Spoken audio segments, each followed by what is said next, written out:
Ora, muito bom dia a todos. Hoje vemos então os mercados a voltarem a apontar para baixo. Ontem finalmente conseguimos ver uma queda mais agressiva durante o final já da sessão americana, com o S&P 500 a cair mais de 3%, fazendo com que o índice de volatilidade, o VIX, acabasse por subir 27% durante esse momento. Ou seja, vemos uma queda de 3% no S&P 500 e uma subida de 27% no VIX, o que obviamente acaba por provar um bocadinho de que mal vemos uma pequena queda, porque 3% apesar de tudo não é uma queda assim tão elevada para o S&P 500, principalmente tendo em conta a subida que entretanto já tivemos nestes 2 meses, mas bastou uma queda de 3% para vermos os investidores protegerem-se logo de uma possível maior queda no S&P 500, a comprar opções de proteção, o que fez com que o VIX tivesse essa subida de 27% durante a noite de ontem e que muito provavelmente se pode prolongar durante o dia de hoje, e mesmo a própria queda dos índices se pode prolongar, porque hoje vemos já os índices europeus a abrirem no negativo. O próprio DAX, assim que abriu, acabou por ter já uma queda bastante agressiva, recuperou ligeiramente, apontou outra vez para baixo, mas claramente o clima de aversão pelo risco finalmente a fazer-se sentir, numa altura em que vemos novamente os problemas entre os Estados Unidos e a China a escalarem novamente e a dar continuidade àquilo que foram os problemas anteriores em relação à guerra comercial, que agora obviamente vão ser tema de discussão, principalmente por causa da questão do coronavírus e o impacto que este vírus, que supostamente veio da China ou foi criado na China, teve nas maiores economias mundiais, nomeadamente nos Estados Unidos. Hoje é um dia com também poucos indicadores. O que tivemos já foi publicado. Tivemos dados de PIB na Grã-Bretanha. PIB esse que foi publicado com um valor obviamente negativo. Não tão grave, não tão mau como aquilo que era esperado. Ainda assim, obviamente estamos a falar de uma contração bastante grande na economia inglesa e que não pode ser vista naturalmente como um bom indicador, muito embora se tenha esperado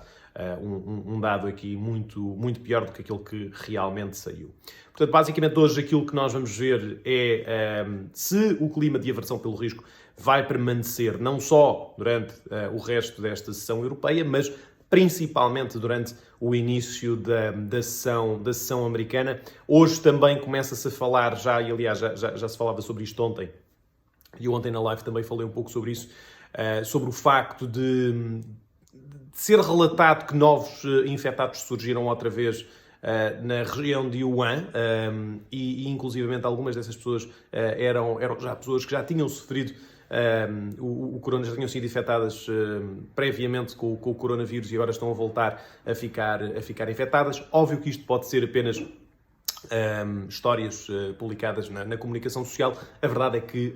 o facto de podermos ter uma segunda onda de contágio é bastante grande e não se esqueçam que isso depois acaba naturalmente por também pesar nos índices e eu continuo convicto que no ponto onde estamos a probabilidade de termos uma queda maior é bastante elevada. Olhando então aqui para gráficos,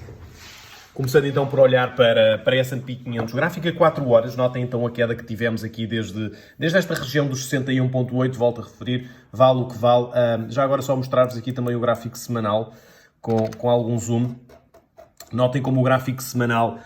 confirma então neste momento a negociação abaixo dos 61.8, vamos ver se chegamos até à região dos 50% de Fibonacci, estaria aqui nos 2.780, portanto estamos apenas a 73 pontos de lá chegar, vamos ver se o conseguimos fazer, mas principalmente o que seria importante com isso era uma negociação abaixo do mínimo que foi feito de negociação na semana anterior, para realmente mantermos este clima de aversão pelo risco. No DAX, a abertura da sessão hoje acabou por nos trazer então uma queda bastante grande, isto é DAX a 5 minutos, portanto mal o mercado abriu, queda bastante agressiva, correção, curiosamente também aos 61.8 toda esta queda, e a apontar então neste momento novamente para baixo, com todos os índices mundiais agora a sofrer então toda esta pressão vendedora. Em relação a VIX, notem como o VIX acabou então por ter esta subida de 27%. Euro-USD, desde a desvalorização ontem do dólar index, o euro-dólar subiu 100 pips, entretanto acaba por estar durante já bastante tempo, bastante estagnado, portanto aqui a consolidar nesta região, e petróleo a manter-se então com a sua estabilização do preço. Neste caso eu vou colocar aqui o gráfico a D1, para vocês verem como nos últimos dias acabamos por estar ali presos entre os 19 e os 22 dólares, portanto a estabilizar nesse range. Eu volto então às 2h15 para percebermos como é que os mercados norte-americanos podem abrir e se vamos então dar continuidade a estas quedas. Estejam atentos, um abraço e até já.